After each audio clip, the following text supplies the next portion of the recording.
Hi everyone, welcome back to Lifting the Lamp. I'm Frater Eleftheria, and it's been a while since I did any videos that were live performances of a ritual or an invocation. That's going to change now. This is the first video in a series that I'm doing where I'm going to be performing each of the Enochian calls. Depending on how much material I have for each video, I might do one call per video, I might do a couple of calls per video, but I'm going to be publishing a series of videos over the next few weeks where I read the Enochian call, where I perform it in Enochian as well as in English, and I'm also going to be giving an explanation of the sort of phrases and the words that are used in each call. And I'm going to also be drawing upon my own experience in scrying each of the levels of the heavens that are opened by each of the calls to add detail about what kind of experiences, what kind of energies, what kind of lessons we can find by opening each of these levels of the Enochian heavens with each of the calls. I'm going to be talking a little bit about the Hermetic Order of the Golden Dawn's elemental attributions, but I'm not going to make that a big focus of these videos because it doesn't quite gel with, I think, what the original intent of the kind of structuring of the Enochian universe was. If you read the language of the calls, that's not to say that there can't be layering of, elemental attributions and the original meanings of the calls, but I want to be focusing on the original material. So I'm going to be reading each of the calls in the order in which they were intended to be read. That is to say, starting at the top of the system and descending down. So that means starting from call 1 and descending down to call 19, which is the call of the ethers, because the ethers were actually intended as levels of the heavens that are sort of closer to the earth, and the preceding calls were for the higher heavens, even though they later got associated with the watchtowers by the Golden Dawn. So I'm going to be respecting that order for the calls. So we're going to be starting from the highest heaven and working our way down. Or second highest, really, because the highest is the heaven that is opened by that missing Enochian call, which I've done previous videos on before, and I will link those in the description below. Or I'll just include them in this playlist. So let's begin at the beginning with the first Enochian call, which I present to you now.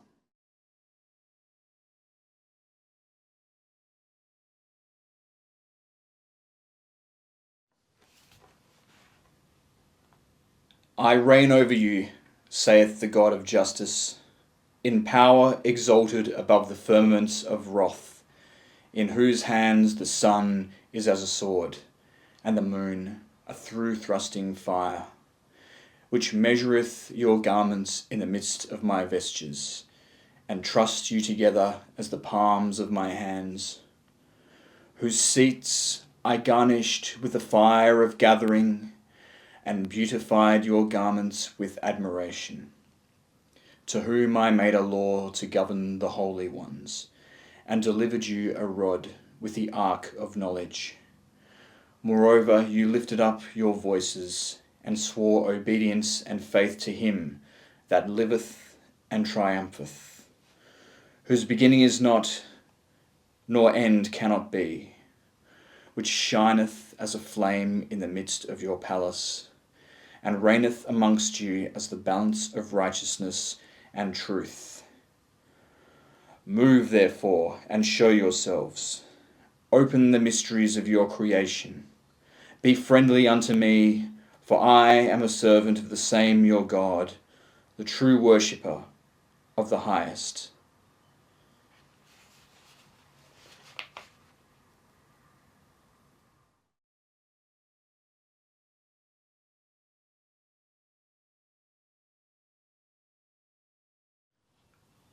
Ol son voj, goho yadbalt, lonch kals vonfo, sobrai zod ol, ro itai nais pi sad, graitai malpurge, dies holqua qua aie nothoha zims, od coma te noblo zin, sobe thil non pi purge aldi dies yerbs obole gursam, kesam ohorala kaba per dies zonrenge cab yadna peila phasem snuza adna gono I adpil dies homto sobe ipam yul ipamis dies lo holo vep zomdux pomal od bogpa ai tai piap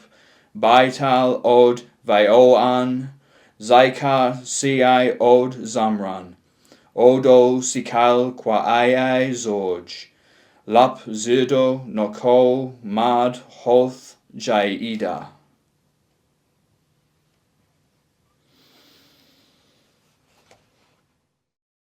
So if we read through the language of this first Enochian call, what we really see is a kind of introduction to the celestial order governed by the 7 planetary angels.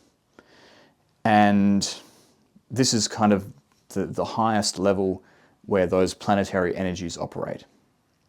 We'll see later that the zodiac energies are considered to be lower than the planetary ones.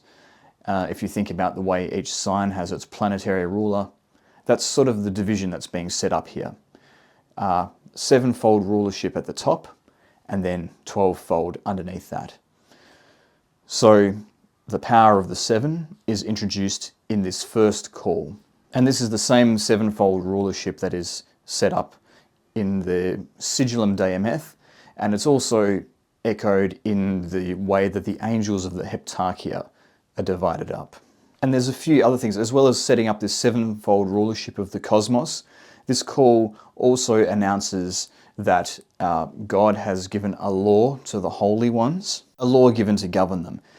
And for a time I thought that the holy ones perhaps was a reference to the children of Israel, perhaps the Christian community, because there's a big Judeo-Christian influence on Enochian magic, and that's the obvious thing that springs to mind when one thinks of a law to govern the holy ones. But Aaron Leach in his angelical language surmises that this is actually a reference to the angels themselves. And I can see his point. I think perhaps that is more likely, but it's interesting to just consider some of the parallels there to other situations where a law has been given to a certain group of people who are called to holiness, or a certain group of beings. Perhaps the angels have their own Torah, their own revealed law that they must follow. And perhaps there's a relationship between this and the idea in Kabbalah and other forms of Jewish mysticism of a more elevated or higher Torah that only exists in the heavens, which is even loftier than the physical Torah that we have in the world amongst humanity, and which is not a replacement for that Torah, but an understanding of the same thing that the Torah represents, but in an elevated state. And as well as announcing that there was this law given to govern the holy ones, the other thing that this call enunciates is the coming of He who liveth and triumpheth to rule over the universe ultimately, to rule even above those 7 cosmic forces, we would have to say. And who is this one who liveth and triumpheth? It's, at first I thought it was God. Leach in the angelical language quite convincingly says that it's a reference to Christ. And if you read some of Corinthians and all of that, that does seem to match more than just the kind of the figure of God the Father. So the very first call is announcing the rulership of the Christ principle over the universe. It sets the tone for the remainder of the calls and what is really being called forth as we read these invocations. And all of this is very appropriate symbology for the second to highest level of the heavens and describing what forces exist there. The highest, of course, is the level where the Christ himself resides and the mysteries of the Christ are given. The level which is not the subject of the first call, but of the missing call, which I mentioned earlier. So when I read the first call and I scryed after reading it, what I got was a lot of revelations.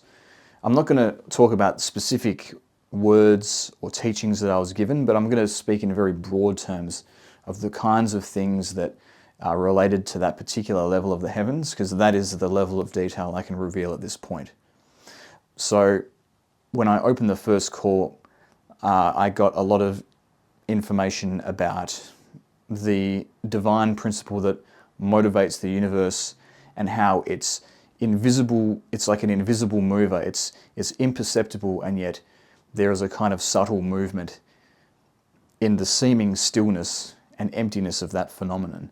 And that was very much the focus. So again, a very lofty spiritual kind of an idea, which is very much in keeping with the kind of the quality of the divine forces that would operate at the level of the cosmos that is opened by the first call. So that is my explanation of the first call of Enochian Magic. Well, I hope you enjoyed that video. If you did, please leave a comment down below, hit the like button, hit subscribe if you want to support my work, and if you want to support me further, hit join or thanks down below. But thank you again for listening, and I'll see you next time.